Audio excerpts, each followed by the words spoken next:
Hi, I'm Ruth Shapira. Welcome to this podcast by Inner Judaism, a spiritual look at our lives. In this podcast, we'll be exploring love from a Jewish perspective.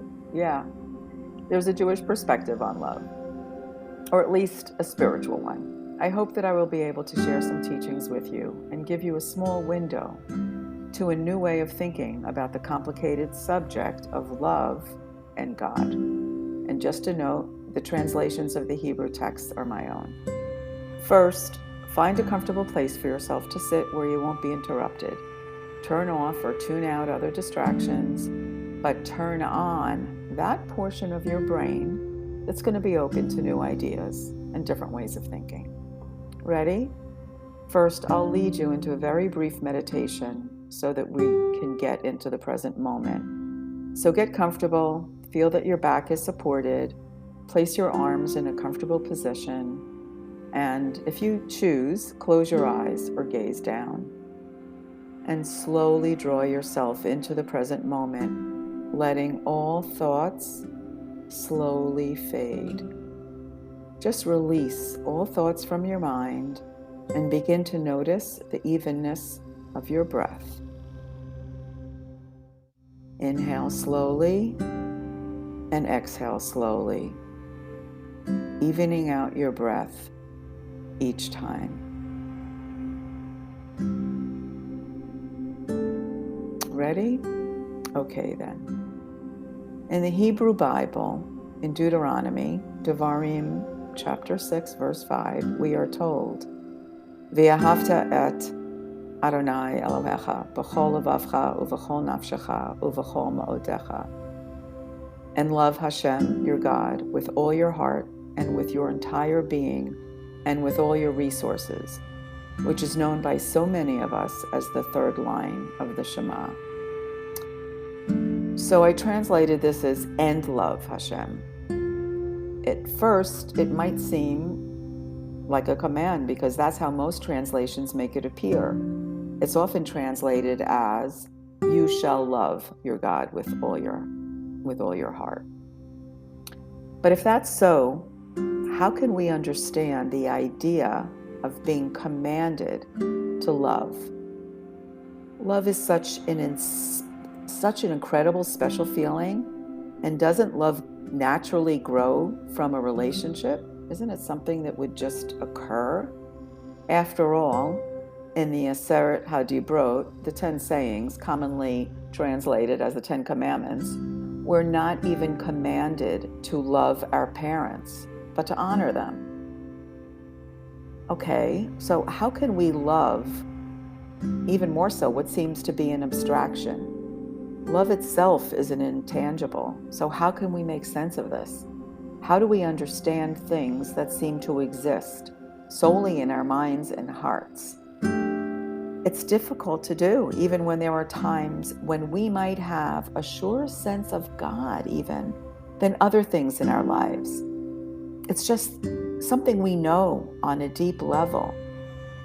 And even if there are times that go beyond knowing, when we actually feel something like God's presence, and we sense that there is something beyond the tangible and concrete, we still have a hard time fitting our idea of this into our intensely rational, intellectual, and physical world. As many of us know, it's hard enough to feel a sense of the divine while simultaneously trying to rid ourselves of any Hebrew school image of God that we may have had, which was, for me at least, a man sitting on a throne in heaven. And that's even if you attended Hebrew school. So let's look a little deeper at what God is asking of us when we are told, V'ahavta et Adonai Elohecha. Rambam Maimonides, in the Mishnah Torah, in his commentary on the Torah, Yesodei HaTorah, chapter 2, says, what is the path to attain love and in awe of God?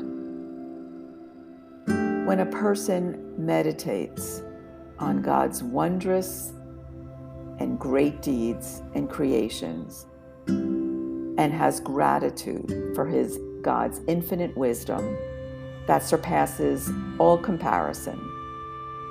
One will immediately love, praise, and glorify God with a tremendous yearning desire to know God's great name. So the love that Rambam is writing about here is the love that we're being asked to give really doesn't come naturally. That love is part of an ecosystem of other behaviors. What Rambam says is we have to first meditate on God's wondrous, great deeds and creations. And when meditating, then we have to have gratitude for what we just thought about.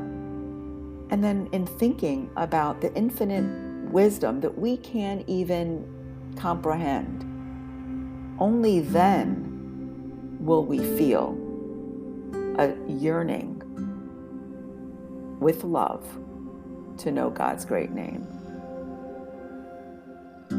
We have to work at it, just as in any relationship. If we're expecting to feel something, we have to do something. So in saying, V'ahavta et Adonai Elohecha, and love God, the love is the result of all of those steps that we had before. It's not just going to be instantaneous. And we have to work on it in steps, very, very small steps. For example, if we just examined only the first requirement the Rambam talks about, that we should love with all of our heart, it might mean doing things that change the way we feel. It's not just going to come by itself. So practicing gratitude can help change the way we feel. This can be as simple as writing down a list of 10 things that you find absolutely wondrous in the world. But this is a little different from a gratitude list that you may have heard about. These are not things that you are personally grateful for, like your health, your family, your good fortune, your career, or your home, but gratitude for that which is all around you every day and night that you might take for granted.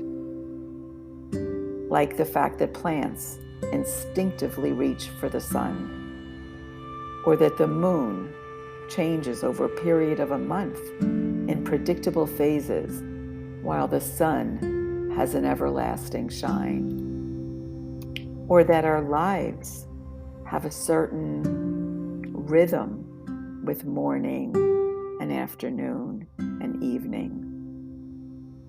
Try just this one practice, and then see if you might begin to open your heart to Ahavat Hashem, the love of God. And please tell me how it goes for you. Thank you for listening, and through your increased awareness, I hope that you will continue to be on a spiritual path of discovery and bring more holiness into the world. Please subscribe and follow this podcast. In that way, it could be shared with even more people. Wishing you a glorious day and the ability to make this day better than yesterday. Shalom.